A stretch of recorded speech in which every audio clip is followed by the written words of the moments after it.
Barrie, thank you for joining us. It's my pleasure. It really is my pleasure. I understand you have a wealth of experience with microwaves. Can you begin by explaining to us how you began your career in microwave technology? Yes, of course. In 1960, I was in the Royal Navy, and I worked partly with the underwater bomb disposal unit, partly with microwave warfare, and some of the other time with radar. Microwaves were involved in all of those three different areas. So whilst I was in the Royal Navy, I trained in all aspects of microwave technology. And as anybody will tell you that's been in the forces, the training you receive is second to none. You practice it, you talk about it all day, you sleep it. So since 1960, I have been involved in all aspects of microwave technology. After that, a part of my job, because I had microwave expertise, was to question captured spies during the Cold War, when Russia and America were within seconds of global nuclear war. And microwaves by then were really sophisticated stealth weapons. And a part of my job was to find out from any spies who had been captured what the current knowledge was in that part of the world. Wow, this technology is truly frightening, really frightening. Well, this is why it's microwave weapons were introduced from the 1950s, 60s, 70s to the present day. And this is another level of proof. They are so effective, if you're not in a hurry to get rid of somebody, they are so effective as a stealth weapon to beam somebody, and this has been done many times, and it's recorded. You can beam people you don't like as a government to give them cancer, breast cancers, neurological illnesses. You can choose what you want them to get. You can choose? Oh, you can choose. You can choose which pulse frequency you want to affect the brain with. You can choose the level of microwave irradiation and the speed that you want them to become ill. Yeah. It really is a perfect stealth weapon, and all you need to do is rent a house opposite someone you want to get rid of, or a group of people you want to get rid of, and just beam them. The most famous case during the Cold War was the Moscow embassy siege, where in Moscow they beamed the entire American embassy and gave them cancer. Did they cause cancers in all the staff, or in a lot of the staff? Or? Most of the staff, most of the children got leukemia, the women developed breast cancer, the gentlemen developed cancers. I think after about 18 months, the entire staff was changed, and then the following 18 months, the entire staff was changed again. And by that time, people realized what was going on, and they found that they were being irradiated by microwaves. And rather than say, oh, isn't this disgusting? What have we sunk to? They thought, isn't this wonderful? Let's develop this for ourselves. And governments today are still perfecting microwave warfare. Still to this day, they're working on the weaponry? Still to this day, 2010, they are still perfecting the pulse frequencies. It's got very, very sophisticated. The pulse frequencies, how long they can transmit, whether it can be one country to another, bouncing the microwaves off the ionosphere. So you don't even have to be in the same country. Bouncing the microwaves off the ionosphere, a lot of people won't have heard of this technology. You're talking about the HARP. If you have a super transmitter,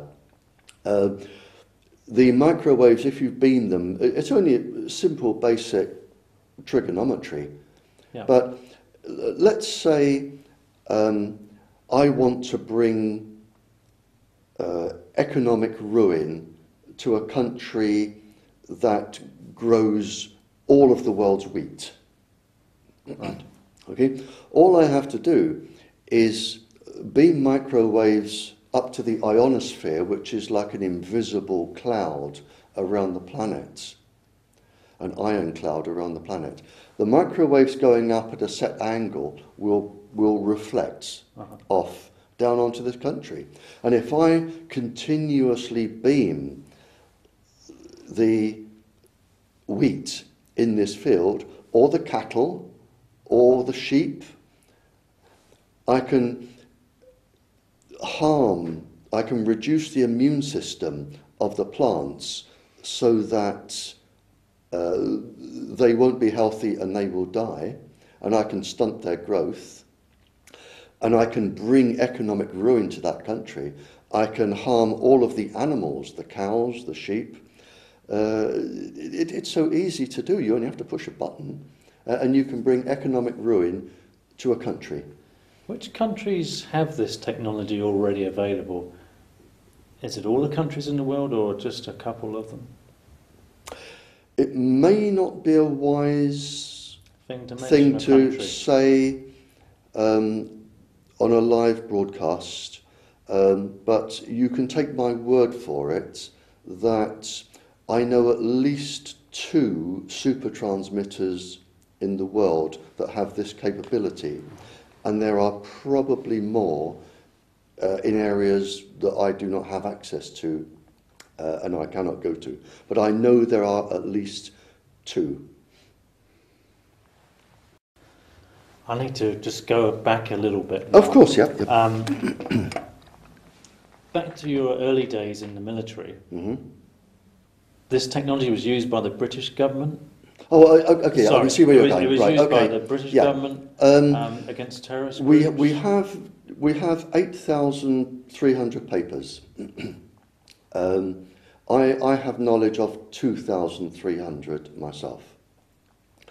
And what the governments found was that you could induce, by changing the pulse frequency, like Morse code, of the microwaves going into the brain and interfering with the brain. By specializing on the pulse frequency, you could induce psychiatric illnesses to the point where a psychiatrist could not tell if it is a genuine psychiatric illness or an induced psychiatric illness. So what you can do, theoretically, is you can target an individual's brain. They may have auditory hallucinations where they hear things, which is actually quite common with microwaves, or show signs of schizophrenia. For instance, 6.6 pulses a second can induce severe sexual aggression in men. So you could induce somebody to commit a really horrific sexual rape. So technically what you could do is have somebody committed to a psychiatric hospital or a jail for a crime just by somebody saying that they had a psychiatric problem whereby they didn't. Yeah. There is that. You can target other parts of people's bodies. You can target the heart and cause heart seizures. You can target the lungs and cause bleeding. You can target, if you're clever enough, some of the essential glands in the body that control all of the hormonal systems. So if you have dissidents or people that you don't like as a government, it's very, very easy these days to irradiate them and either have them wind up in jail or in a psychiatric hospital. And of course, there is no come on you. Yeah. Now, these weapons that the governments have and are still using, Are they more powerful than, for example, the Wi-Fi I might have in my front room, or my cordless phone, or a mobile phone transmitter? No, in fact, they're actually, the power is slightly less. Less. The power is slightly less. The difference is, where you might use Wi-Fi, you might go in after work and do a couple of hours and then leave. And the Wi-Fi is going out in all directions.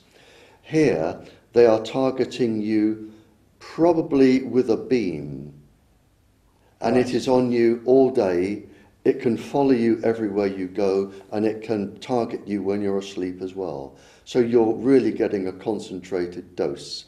It's a bit like putting the light on in your house and sitting with the light, or have somebody follow you with a searchlight and beaming the searchlight on you all the time. So there is a difference between that. But in fact, the power can be less. It just takes longer.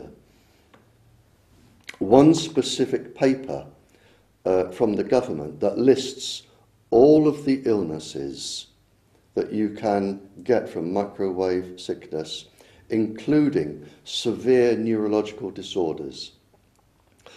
We have a government document that actually says this needs to be kept secret from the Western governments because it will affect the efficiency of the military, the weapons industry, and it will also affect industrial profit. We have the government telling us that This this is technology is dangerous. This is the United States Defense Intelligence Agency advising the Western governments to keep this secret so that they can protect industrial profit and military functions. Kind of startling, really, isn't it? It is so horrific that if it wasn't real, if somebody wrote a book on this, I would say this is so stupid, you could never make up a story like this.